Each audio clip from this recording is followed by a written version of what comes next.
Thank you, Mr. Speaker. Please ask the clerk to report House Committee Substitute Number 1. House come to order. Clerk, please report. House Committee Substitute 1 to Senate Bill 167. Gentleman Carter. Thank you. Senate Bill 167, as amended by House Committee Substitute 1, is about making local library boards more accountable to their taxpaying residents. There are basically three main issues at play in Senate Bill 167 under this committee sub.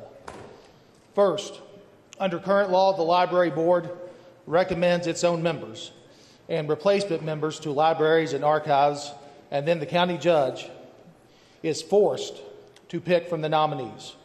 More often than not, the recommended members are current board members or relatives of current board members. There is no accountability to the voters under this current system. While it may work in many places, Senate Bill 167 creates a local option whereby the fiscal court can adopt a new appointment process with more accountability to the taxpayers in the district. Secondly, library boards for many years always took the compensating rate on tax increases, leading in many cases to very high tax rates, sometimes even higher than the county rate.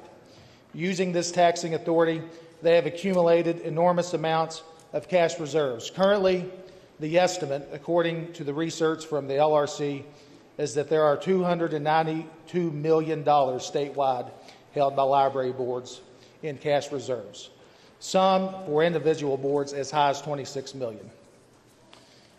Number three, brick and mortar libraries have seen a persistent decline in usage over the past 2 decades, especially with the rise of technology, smart devices, whereas many people can essentially carry a library on their iPad or in their own pocket on their phone.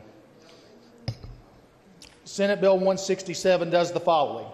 Number one, it makes the library boards accountable to the voters. The library board is given 2 opportunities to submit nominees.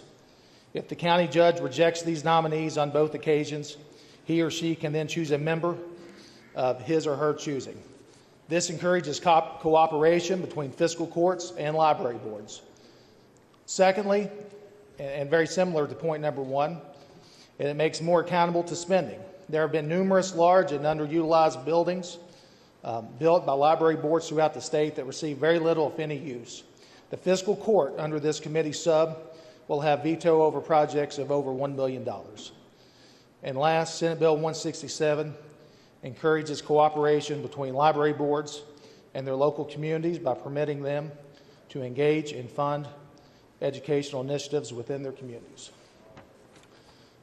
Mr. Speaker, I would, if there's no questions, I would move adoption of the committee sub.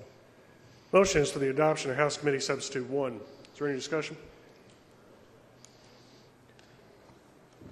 Seeing none, those in favor signify by voting aye. Those opposed, nay.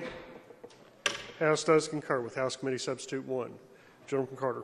Mr. Speaker, if there are no further questions on this, I move passage of Senate Bill 167 as amended by House Committee Substitute Number 1.